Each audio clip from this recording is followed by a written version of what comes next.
C'est un peu le jour et la nuit quand on parle du projet et du plaisir que j'y ai pris. Tamino, j'y ai pris un plaisir de débutant et c'est la BD qui m'a mis le pied à l'étrier, avec laquelle j'ai un peu appris le métier, donc c'était bien pour ça. Je pense que dans Tamino il y a quelques bonnes pages, mais c'est un projet qui a été difficile à vivre parce que d'une part la collaboration s'est mal passée et d'autre part je rentrais pas dans ce qu'on me demandait de dessiner en fait. Je me sentais pas concerné. Ce qui est très différent de Milton, puisque avant même que le premier dessin existe, je me sentais concerné par ce que Sylvain racontait. Donc, ça s'est resté jusqu'au bout, jusqu'au dernier coup de pinceau sur les dernières couleurs, je me suis senti concerné par ce que je racontais et ça remontait jusqu'au moment où Sylvain m'en avait parlé pour la première fois. Donc c'est vraiment une BD avec laquelle je me suis senti bien du début à la fin.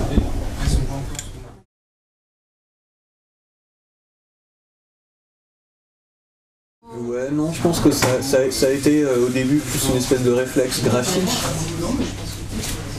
Ce qui ça en fait pas une qualité. Mais il se trouve effectivement qu'un des personnages de Tamino qui me plaisait le plus, c'était Papageno, parce qu'il avait cette espèce de mélange faussement naïf. C'était un personnage qui pouvait évoluer. Voilà. Beaucoup d'autres personnages dans Tamino étaient trop figés dans leur rôle pour que ça puisse se faire, et du coup j'avais moins de plaisir à les mettre en scène. Donc dans le cas, ouais, cette ressemblance, d'abord c'est peut-être une facilité graphique au début, mais effectivement je pense que je suis à l'aise avec ce genre de profil de personnage. Récemment, j'ai beaucoup aimé ce qu'a fait JP, par exemple, et Rabaté.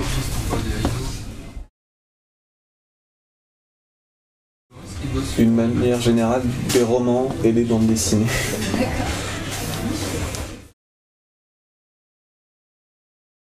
Des films, des DVD. Je regarde pas la télévision en dehors de cinéma.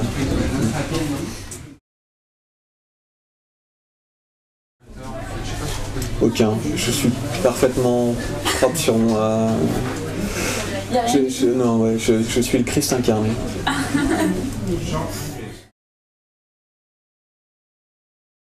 Oui, en ce moment on est en train de le faire, de le réaliser. Donc c'est un one-shot